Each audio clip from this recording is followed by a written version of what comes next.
بسم اللہ الرحمن الرحیم۔ السلام علیکم ورحمۃ اللہ وبرکاتہ۔ سیرت الصحابیات میں آج ہم جانیں گے حضرت ام حبیبہ رضی اللہ تعالی عنہ کی سیرت۔ ام المومنین حضرت ام حبیبہ رضی اللہ تعالی عنہ نہایت عابدہ، زاہدہ، صابرہ، شاکرہ اور طاہرہ خاتون ہونے کے ساتھ ساتھ صاحب حسب و نسب بھی ہیں۔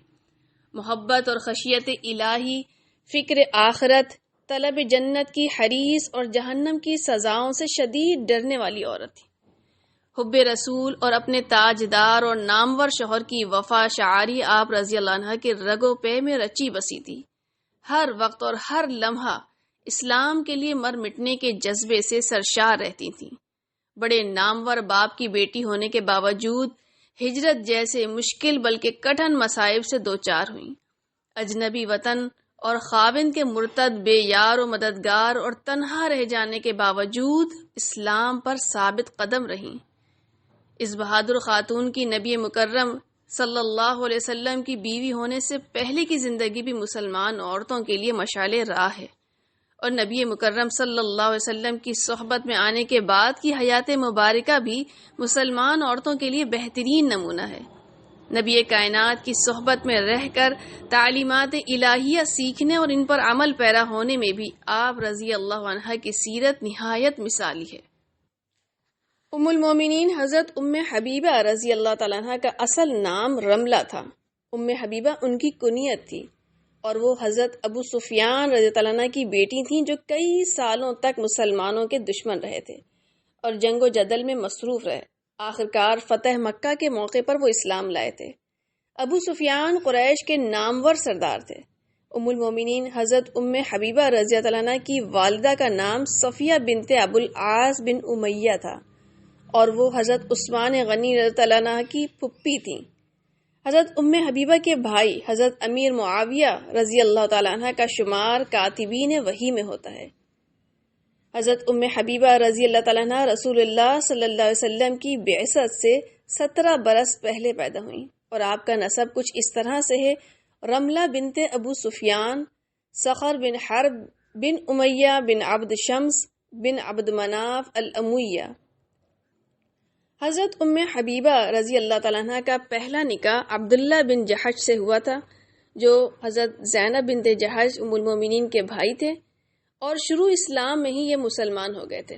ان کی بیوی رملہ نے بھی اسلام قبول کر لیا، یعنی حضرت ام حبیبہ نے، جبکہ ان کے والد ابو سفیان ابھی کافر ہی تھے اور مسلمانوں کے بدترین دشمن تھے۔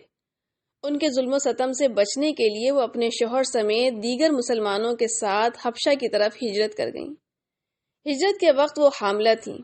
حبشہ میں ان کے ہاں ایک بیٹی کی ولادت ہوئی جس کا نام حبیبہ رکھا گیا، اور اس بیٹی کی نسبت سے آپ کی کنیت ام حبیبہ ہے۔ حبشہ میں قیام کے دوران ان کے شوہر مرتد ہو کے عیسائی ہو گئے۔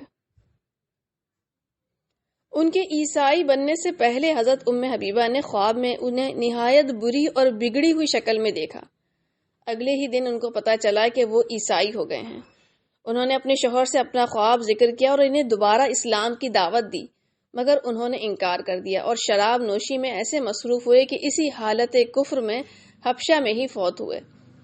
رسول اللہ صلی اللہ علیہ وسلم کے ساتھ اپنے نکاح کا واقعہ بیان کرتے ہوئے حضرت ام حبیبہ رضی اللہ تعالیٰ عنہ فرماتی ہیں کہ جب میرے شوہر عبید اللہ بن جحش کا انتقال ہوا تو میں نے خواب میں دیکھا کہ کوئی مجھے کہہ رہا ہے کہ اے ام المومنین۔ میں خواب میں ہی چونک گئی۔ پھر اس خواب کی تعبیر میں نے یہ سمجھی کہ انشاءاللہ مجھے رسول اللہ صلی اللہ علیہ وسلم کی زوجیت نصیب ہوگی۔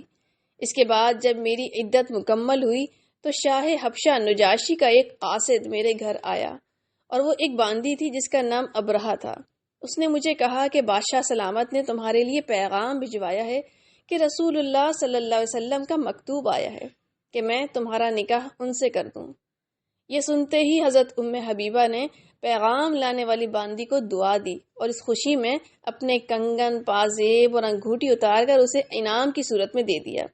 بادشاہ کے پیغام کے مطابق انہوں نے اپنے رشتہ دار خالد بن سعید کو اپنا وکیل مقرر کیا، اور شام کو نجاشی نے حضرت جعفر بن ابی طالب سمیت حبشہ میں موجود تمام مسلمانوں کو بلوایا۔ ان کی موجودگی میں توحید و رسالت کے اقرار پر مشتمل خطبہ پڑھا اور کہا کہ مجھے رسول اللہ صلی اللہ علیہ وسلم نے پیغام بھیجا ہے کہ میں حبیبہ بنت ابو سفیان کے ساتھ ان کا نکاح کرا دوں، تو میں نے ان کے حکم کے مطابق یہ نکاح کر دیا ہے اور اس کا مہر 400 دینار مقرر کیا ہے جو میں خود ادا کر رہا ہوں۔ حضرت حبیبہ رضی اللہ تعالیٰ عنہ کے وکیل نے بھی خطبہ پڑھ کر اعلان کیا کہ میں ان کا نکاح رسول اللہ صلی اللہ علیہ وسلم سے کر دیا ہے، اللہ تعالیٰ اس نکاح میں برکت عطا فرمائے۔ اس کے بعد نجاشی نے کہا کہ انبیاء کرام کی سنت یہ ہے کہ ان کے نکاح کے بعد ولیمے کا کھانا کھلایا جاتا ہے اور سب لوگوں کے لیے کھانے کا انتظام کیا گیا ہے۔ یوں رسول اللہ صلی اللہ علیہ وسلم کے نکاح اور ولیمہ دونوں نجاشی نے کیا۔ نکاح کے اگلے دن نجاشی نے بہت سے عطریات اور جہیز کا سامان دے کر عزت اور احترام کے ساتھ حضرت شرحیل بن حسنہ کے ہمراہ مدینہ طیبہ روانہ کیا۔ سرداران قریش ابو سفیان کو جب اس نکاح کی خبر پہنچی تو اسے بہت مایوسی ہوئی اور رسول اللہ صلی اللہ علیہ وسلم کے بارے میں کہنے لگا کہ وہ اونچی شان اور اعلیٰ عزت کے مالک ہیں، ہم ان سے دشمنی کر کے ان کا نام نہیں مٹا سکتے۔ گویا اس نے دل ہی دل میں اپنی شکست تسلیم کر لی۔ نکاح کے وقت ام المومنین کی عمر 30 سال تھی اور یہ نکاح 7 ہجری میں ہوا تھا۔ حبشہ میں رہتے ہوئے اپنے وطن سے دوری، شوہر کا مرتد ہو جانا اور ان کی وفات، یہ سب سانحات ایسے تھے جن سے سیدہ حبیبہ رضی اللہ تعالیٰ عنہ کو سخت صدمات پہنچے تھے، لیکن ان سب کے باوجود صبر اور تحمل کا دامن نہیں چھوڑا، بلکہ اللہ کی عبادت میں اور زیادہ مصروف ہو گئیں۔ حبشہ میں ہجرت کر کے تشریف لانے والی دوسری خواتین بالخصوص سیدہ سلمہ، سیدہ رقیہ، سیدہ لیلہ اور سیدہ اسماء رضی اللہ عنہ نے آپ کو ہمیشہ دلاسا دیا۔ عبید اللہ بن جحش سے ان کے 2 بچے ہوئے تھے، عبداللہ اور حبیبہ۔ انہوں نے رسول اللہ صلی اللہ علیہ وسلم کی آغوش میں تربیت پائی اور رسول اللہ صلی اللہ علیہ وسلم سے ان کی کوئی اولاد نہیں تھی۔ حضرت حبیبہ رضی اللہ عنہ کو سیرت اور صورت دونوں کی خوبصورتی عطا ہوئی تھی۔ خود ان کے والد کا بیان ہے کہ میرے پاس عرب کی حسین تر اور جمیل تر عورت حبیبہ ہیں۔ انہیں اسلام اور پیغمبر اسلام سے بہت محبت تھی۔ یہی وجہ ہے کہ شوہر کے مرتد ہو جانے کے باوجود وہ اسلام پر ثابت قدم رہیں۔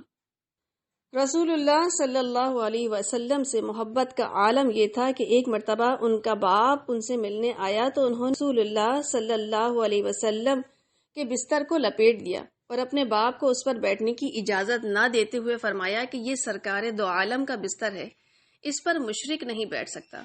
ابو سفیان غصے سے بولا کہ تم تو بہت ہی شر میں مبتلا ہو گئی ہو۔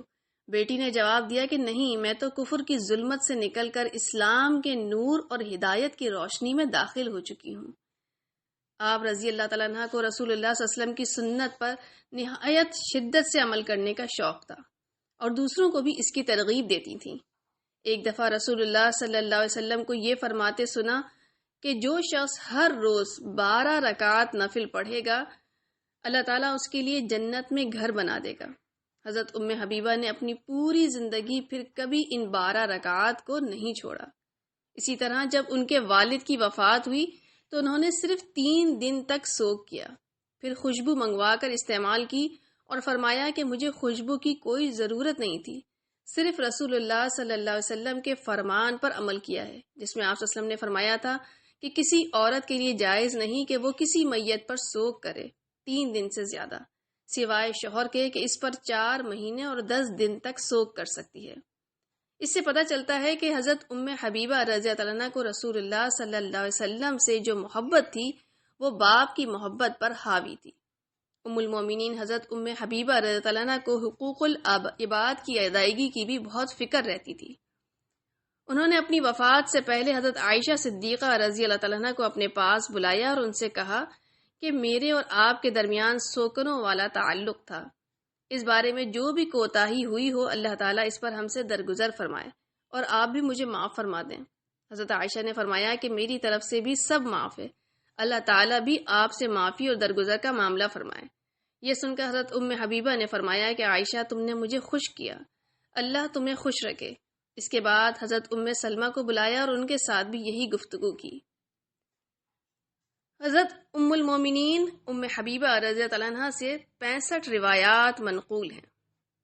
انہوں نے اپنی ساری زندگی اتباع اور محبت رسول صلی اللہ علیہ وسلم میں بسر کی۔